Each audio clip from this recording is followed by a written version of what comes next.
Saya boleh nanya ini nggak Pak Ustadz ya? Boleh, boleh. Maksudnya kan ini mungkin juga agak apa ya, personal gitu ya. Kenapa akhirnya Pak Ustadz pengen cerita pengalaman mati surinya gitu?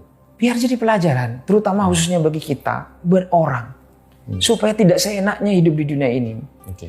Supaya kita itu tidak seenaknya nyakitin orang, ngambil hartanya orang, atau hal-hal yang haram. Supaya tidak seenaknya kita tidak bermaksiat. Gitu kan. Ini anak-anak muda sekarang, pacaran, kumpul kebo, berzina itu kan sudah biasa. Bahkan mereka pamer di media sosial. Andai dia tahu gitu loh. Nah, ini juga Mas Rijal, mohon maaf, efek dari mati suri itu memang saya agak feeling saya firasat ya mungkin ya, itu lebih tajam.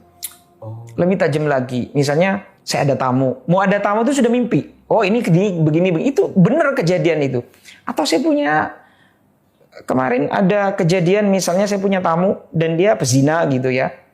Nah, parahnya lagi dia punya travel umroh pula gitu kan ya. Bolak-balik ke Mekah.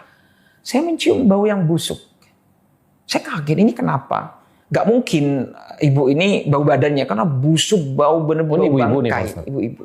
Saya bilang sama ibu itu, saya panggil. Dan awalnya ibu itu ikut training saya udah kecium bau-bau itu. Tertuju kepada ibu itu, saya bilang, Bu, mohon maaf ya, saya belak-belakan segituin. Apa yang sudah ibu lakukan sehingga ibu seperti ini kondisinya? Ibu itu nangis sejadi-jadinya. Yaudah, datang ke rumah saya. Akhirnya dia cerita semuanya ke saya bahwa dia berzina dengan seseorang bahkan sebelum pergi ke Mekah. Tapi dia ada penyesalan. Makanya orang berzina itu salah satu hukumannya itu ada rasa sedih yang tidak akan pernah hilang sampai dia mati. Tapi akan ada dorongan lagi untuk bermaksiat itu gitu. Makanya salah satu kalau kita pernah komunikasi dengan bangsa jin itu, ya itu yang disukain itu.